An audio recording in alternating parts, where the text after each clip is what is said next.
और ज्ञानेश कुमार गुप्ता का ये ज्ञानादेश है, ज्ञानेश कुमार गुप्ता का जनादेश है। और कहीं ना कहीं चुनावों में लूट हुई है।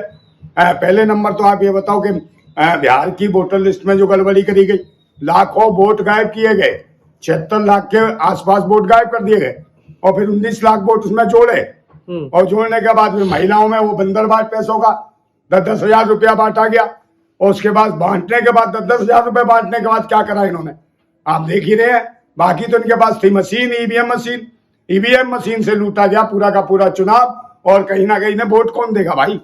आप कह रहे हो वोट दे रहे हैं, भाजपा के काम पे वोट हुआ है, कौन सा काम हुआ है? मोदी जी के नाम पे वोट हुआ है। यही विकास होता है कि भाई बेरोजगार है लोग, इसलिए बड़े खुश हो रहे थे लोग, बेरोजगार कर दिए, खाली हम तो वोट देंगे। तो बेरोजगार होने के बाद वोट दिया लोगों ने, या महंगाई चरम सीमा पे कर दी इसलिए वोट दिया है, या शिक्षा के केंद्र बंद किए, या हॉस्पिटलों की हालतें खराब हैं, कहीं ना कहीं स्वास्थ्य व्यवस्थाएं रद्द बढ़ी हुई है इसलिए वोट दिया, या आपस में हिंदू मुसलमान करा रहे हैं इसलिए दिया वोट। जगह जगह देखिए ना आप क्या हो रहा था। और ये देखिए चुनाव के दौरान किस तरीके से धांधली की गई है, जगह जगह हिंदू राष्ट्र लेके चल दिए कि हिंदू राष्ट्र। अब क्या हुआ, जैसे ही चुनाव नतीजे आए वो तुरंत हिंदू राष्ट्र भी बीमार पड़ गया, उसके भी मुंह में ठूस दिया, पूरा का पूरा डाल दिया थर्मामीटर, बुखार चेक कर रहे हैं हिंदू राष्ट्र का, पैरों में छाले पड़ गए। अब कह रहे हैं हिंदू राष्ट्र को आराम करने की जरूरत है और आराम पे जाएगा, रेस्ट पे जाएगा। और हिंदू मुसलमान के नारे ही बंद। बम ब्लास्ट की जांच जो इंक्वायरी थी उस पर लेके भी मेनस्ट्रीम मीडिया दिल्ली नहीं बोल रही है। क्यों नहीं बोल रही है? क्योंकि अब चुनाव नतीजे आ गए, ना तो बम ब्लास्ट की बातें होंगी, ना ही कोई हिंदू मुसलमान के नारे लगाएगा और ना ही कोई हिंदू राष्ट्र को लेके चलेगा, क्योंकि हिंदू राष्ट्र बीमार पड़ गया, फिर कहीं का चुनाव आ जाएगा, फिर हिंदू राष्ट्र खड़ा हो जाएगा, फिर हिंदू मुसलमान के नारे 10-10 हजार रुपए डाले गए। अरे 10,000, ये तो भाई चुनाव आयोग का आचार संहिता का उल्लंघन था। कहीं ना कहीं इसके खिलाफ एक्शन होता और कोई पार्टी करती तो मुझे लगता है उसकी तो सदस्यता रद्द हो जाती। और जैसे लल्लन सिंह ने धमकियां दी वोट डालने के लिए कि भाई इनका वोट मत डालने देना, कहीं ना कहीं विपक्ष का वोट डालने मत दो, इन्हें घेर लो, तो उसमें चुनाव आयोग ने क्या करा, पूरी आजादी दी लल्लन सिंह को और गुंडागर्दी सरेआम कत्ल हो रहे थे भाई। ये स्थितियां हो गई थी। तो गुंडा राज तो इन्होंने बना रखा है और लूट बना रखी है। तो बेशर्म है, बेईमान है, लुच्चे हैं, लफंगे हैं, गुंडे हैं, देश के लोकतंत्र को खल्लास कर रहे हैं, बर्बाद कर रहे हैं लोकतंत्र को, और देश के ना कोई इज्जत ना सम्मान। अरे जैसे खुद नंगे लुच्चे बेईमान है, ना इनकी इज्जत है जनता की नजर में, ना इनका सम्मान है, तो इन्हें वोट काहे पे दे रहे हैं? ये तो लूट हो रही है।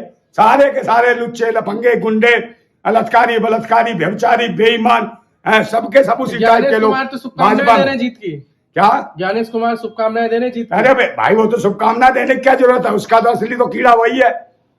ज्ञानेश कुमार ही तो है जो लूट मचा रहा है, इसे क्या शुभकामना? तूने तो करवाया सारा कुछ। जिंदगी में ध्यान रखा जाएगा, हर आदमी अपनी जिंदगी में ध्यान रखेगा। एक दरिंदा हुआ था, इसने लोकतंत्र की हत्या कराई थी। कहीं ना कहीं चुनाव आयोग का अधिकारी था वो, जिसने लोकतंत्र की हत्या की है, और इसको जनता देख रही है। जन आक्रोश है अंदर, कहीं ना कहीं आक्रोश फूटेगा और ये उसी स्थितियां तो वही बनने जा रही हैं और इतनी भयंकर भयावह स्थितियां बनेंगी जैसे भाई श्रीलंका, बांग्लादेश और नेपाल में हुई थी, वो तो जीरो, कुछ भी नहीं हुई, पर भारत में बड़ी भयंकर होंगी। और ये तो साहब पहले कह चुके हैं झोला लेके भाग जाऊंगा, तो झोला फोला तो भाग जाएगा, मत किसको, भक्तों को कौन बचाएगा? ये जो भक्त भूतनी के घूमते फिर रहे हैं, इनको जो बेरोजगार भक्त घुमा रखे तुमने, ये जो चाट रहे हैं, गोबर पेट खा के पेट भर रहे हैं, मूत पी के जो घूम रहे हैं, झूम रहे हैं, इन दल्लों का भी हिसाब किताब देश की जनता करेगी। अरे आपको क्या दिक्कत है? लोग वोट दे रहे हैं भाजपा को। कोई नहीं वोट दे रहा यार, कोई नहीं वोट दे रहा। किस बात में वोट देगा? बलात्कार कैसे जीत गए फिर वो? किसी पे नहीं भाई, वो मशीन है ना उनके पास, मशीन है और एक कमीन है, कमीन मशीन है, ये सब सारे मिलके पूरी छीन रहे भारत की जमीन। ये है आतंकी, बेईमान, लुटेरे, उठाई गिरे, दल्ले भलवे, देश के संविधान और लोकतंत्र को खत्म करना चाहते हैं। ये मनुस्मृति स्थापित करना चाहते हैं। विपक्ष में कुछ बचा ही नहीं है, सबको। और विपक्ष क्या करेगा उसमें? अभी तो यूपी की बारी है, यूपी और बंगाल की। हाँ, यूपी की बारी, बंगाल की, सब जागरूक हो गए हम। अब ना इनका ऐसा घोटाला चलेगा भाई। यूपी और बंगाल वाले जागरूक हो गए, समझ गए ये क्या करते हैं? इससे पहले भी कह रहे थे आप बिहार के लोग जागरूक हो गए, क्या अरे हुआ? बिहार के भाई ये तो लूटा है वो, ये तो गुंडागर्दी की है। और कहीं ना कहीं बिहार की जनता भी देख लिए, जन आक्रोश होगा। और ये चिंगारी भलक रही है, और चिंगारी जब लड़ेगी लगेगी ना इन पाखंडियों के पिछवाड़े में, देख लेना भारत छोड़ के मिसाइल की तरह भागेंगे। इन्हें कोई बचाने वाला नहीं होगा इन भक्तों को। देश को लूट रहे हैं, देश चरम सीमा पे महंगाई में है, चरम सीमा पे भुखमरी में, गरीबी में। जब तो 10-10 हजार रुपए बांटे, पे वोट हुआ है, मोदी ने और भाई 10,000 रुपए इसीलिए बांटे, अगर नहीं बांटते ना ये तो ये चुनाव प्रचार भी नहीं कर सकते। भूखी नंगी जनता इन्हें कूट देती। इन्हें लगता है कि हमें चुनाव में उतरना भी है, इसलिए 10-10 हजार रुपए बांटे इन्होंने। और ना बांटते तो पिटते सबके सब। और उसी की हाल में इसका मशीन और चुनाव आयोग ये सब लुटेरे हैं। ये कहीं ना जान गए इस कुमार गुप्ता, ये कहीं ना कहीं गुप्त रूप से पूरा, मैं तो पहले ही कह रहा था कांड कराएगा, और करा दिया कांड। कह रहे हैं कि बिहार चुनाव में धांधलीबाजी से जीती है भाजपा। हाँ, धांधली तो जीती है, धांधली तो है, और क्या है इनके पास? ऐसा कोई या अनपढ़ अशिक्षित लोग ये देश के साथ क्या दे रहे हैं? सारे तो अनपढ़ है, कोई पढ़ा लिखा नहीं है, सारे के सारे आतंकी मानसिकता के छिनर पने वाले।